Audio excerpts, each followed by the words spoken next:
Tonight's topic, it's time for a hashtag NewCalExit. Some insist they started the California independence movement in 2014 or 2015. Others say they were involved years before that. One good friend of mine claims he coined the phrase California independence movement in 2018 and is none too happy that his term has been misappropriated by people who don't deserve to use it. That's the way it is. The truth is, nobody actually owns California independence movement. Even if some people demand to be recognized as the original, therefore the true and or only and or legitimate voice of California secession. The irony here being that those same people's credibility for coming up with anything original takes a serious hit, considering they lifted their entire organizational concept right down to the artwork and logos from the Scottish independence movement. And this shit just keeps going. The divisive in our movement say those who oppose their divisiveness are the ones being divisive, while the passive-aggressive members of the movement want everyone to just ignore the bullies, hoping they will go away. If only the passive can come up with a strong enough intellectual argument to transcend the realm of vulgar politics and create a free and independent California, I guess through the force of will alone. That's not how it works.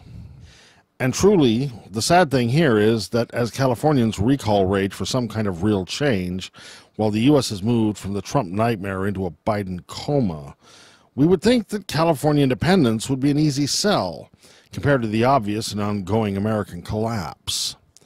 So far, the intellectual parts of the movement have written really good papers and created principles, statements, and that's fine if anyone can actually take the time to find them and then read them. The media groups in the movement, taking their cues from God knows where, have launched multiple ballot initiatives just so the usual suspects can get 30 seconds of TV time for filing them, while they ignore the permanent damage the movement takes as a whole when the initiatives inevitably fail.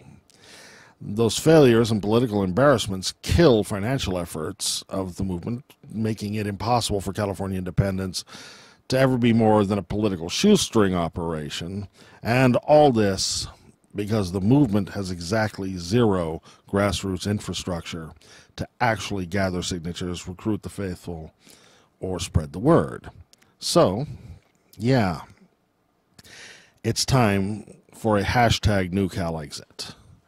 It's time for a movement to stop pinning its hopes on Hail Mary passes, political brass ring grabs, and foreign intervention, and actually get down to the work of building a new CalExit, a grassroots base to take the message in front of our fellow Californians. As COVID lifts, we need the smart people to set up those tables again and talk to normal Californians instead of just piggybacking our efforts on other movements. We need to stop the endless policy debates and turn the focus to message delivery. Ask yourself, do we really need to keep internally arguing what amounts to our frequently asked questions section of brochures we don't actually currently have? Don't we already know those answers? Because that eternal discussion, coupled with repeated initiative failures, are some of the reasons California independence isn't taken more seriously. And that's crazy. With everything going on in the world, Californians are desperate for something solid. The joke here is we have that. Fact. An independent California would be better off than the state of California, no matter what. Because we all know the USA brings nothing to the table. Donor state California is the maker and America is the taker in this USA relationship. And so a California nation would have more money, less war, better trade, a cleaner environment, and better social justice. Mic drop. End of discussion. Do any of you disagree with this? It's time to recognize that California independence is our cause and not just a means to someone else's goal. And we need to distance this NewCalExit from those people with those often toxic agendas.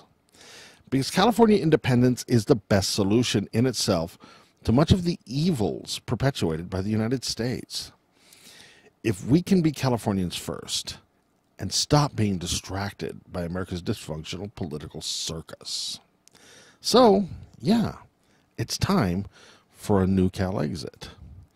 Where do we begin? I know, when you open a can of worms like this, you need to at least have some ideas. And I'm open to suggestions. And Red Star Report is asking for contributors to come on and share their perspectives. But I would begin by asking the leadership of the various real California independence movement organizations to convene a NewCalExit conference.